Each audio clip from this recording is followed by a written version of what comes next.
avid royal watchers, and welcome back to the channel. In today's news, Prince Charles has been called many things, but there is one aspect that often gets overlooked. He is a pretty good dad. Sure, the now 71-year-old has not been perfect. When 8-year-old Prince William ended up needing surgery after being hit in the head with a golf club in 1991, Charles stuck to his plans to attend opera. But he's a man whose ardent love for his sons is there if you look. In 1994, his Christmas card showed the future king sitting happily in a field of flowers with his sons, his arm around Harry. For the 1995 shot, Prince of Wales sat on a beach while William and Harry playfully popped out the pots. In the 1998 version, Harry sits on Charles's knee, and in 1999, the card showed Charles with his arms lovingly around his son's shoulders. The less said about the particularly naff image of the royal trio posing on a tree is the better. In an image commissioned to mark Prince Harry's 20th birthday in 2004, the three men were caught mid-joke, the warmth and comfort self-evident.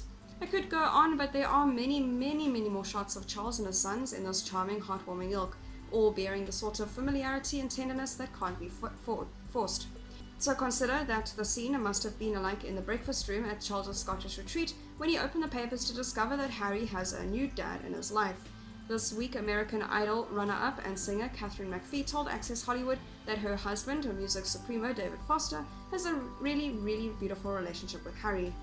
They're so cute. They're like father and son. McPhee connection to the Sussexes can be traced back to the 90s when she attended Immaculate Heart, the same Los Angeles private school as Meghan did.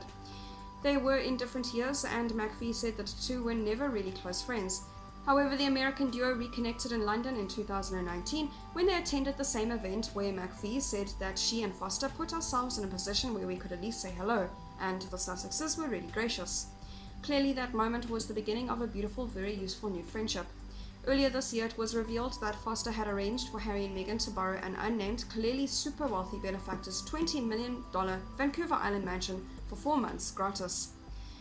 Which brings us to McPhee's most recent comments, which one suspects that Charles would have not found so cute.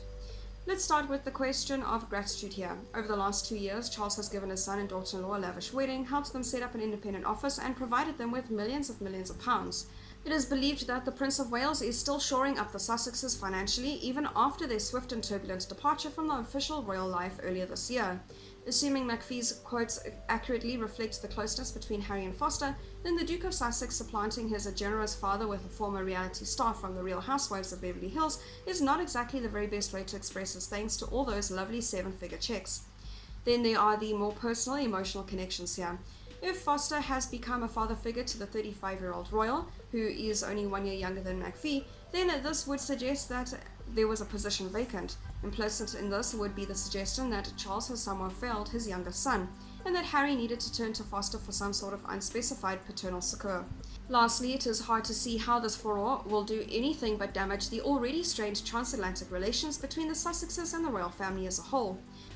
When Harry and Meghan bowed out of royal life on March 31st this year, the Queen left the door open for them to return, specifically stating Harry would not be replaced in his prized military roles for a year. When public relations storms such as this hit, inadvertently or not, it feels like the Sussexes are kicking that door shut inch by inch. Asked during a 90s TV documentary about qualities he hoped his sons would have, Charles opened, "On the whole, do unto others as you have them do unto you," which is a not bad way to try to operate. I'm not sure how successful he was at teaching that particular lesson. That is all for today's news. Thank you very much for watching. I'll see you next video.